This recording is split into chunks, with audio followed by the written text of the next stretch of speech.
What is up, everybody? So it is currently Friday. The Packers did not have early regular practice today as they have for the past couple weeks at training camp. Tonight is family night, though, in Green Bay, and so we'll see if any news comes out of there. Who knows what's going to happen tonight at Packers at family night tonight. But I want to go over these power rankings that I came across from USA Today, give my thoughts on where they rank the Packers, and give some thoughts as well as to the other teams that were ranked ahead of the Packers, some other teams ranked near the Packers. So if we come here to USA Today, you can see number one, they have the Rams number one after winning the Super Bowl, putting them back up there at top. And the Bills number two makes sense. Bengals number three. And the Packers are at number four. And this is what they have to say about the Packers. QB Aaron Rodgers seems to think a village of receivers, watch rookie Romeo Doubs, can combine to approximate departed Davante Adams production.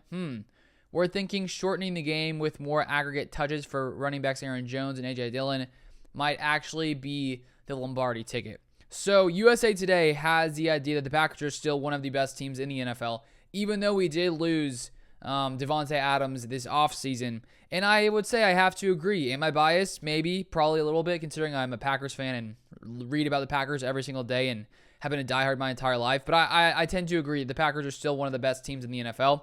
And they put them ahead of the teams like the Chiefs, the Ravens, the Buccaneers, the Chargers, the Eagles, the Colts. And I still do think the Packers are one of the best teams in the NFC. I would say a few of the other teams who will compete with the Packers. Buccaneers, of course, as always. Tom Brady, he's Tom Brady. They added Julio Jones. So their receiver core is very, very good. I saw Mike Evans had some kind of hamstring injury either today or yesterday at practice, but who knows what will happen there. Godwin is injured, and who knows how long he'll be out.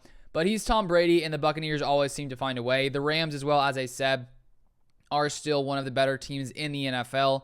Matthew Stafford dealing with some kind of arm injury, which I talked about in another video on my second NFL channel, which I'll link down below. So there's still some, other competitive teams around the Packers, but I'd still say Packers are definitely one of the best teams in the NFC.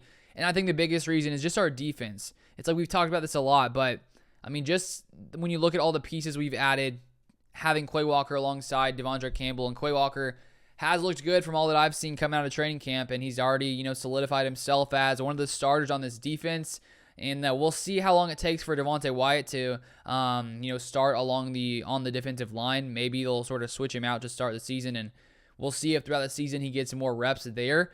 But I think this whole defense is built to be one of the best defenses in the NFL, and that's going to lead to the Packers being very successful. And even if this offense isn't quite as dominant as they were last year, they don't really necessarily need to be, even though I think they will when you have the backfield that we have, when you have Aaron Jones, A.J. Dillon, both two players who can run the ball very well and can catch out of the backfield. This offense is going to be completely fine. So I'm curious to see, can the Packers become the number one seed once again in the NFC? I think it's definitely possible with the team we have here. And really, I just want to see this season start so we can actually have a full idea of how this defense is going to come together, how these receivers are going to look, all these different kinds of things. But people still seem to think around the NFL that the Packers are one of the better teams in the NFL.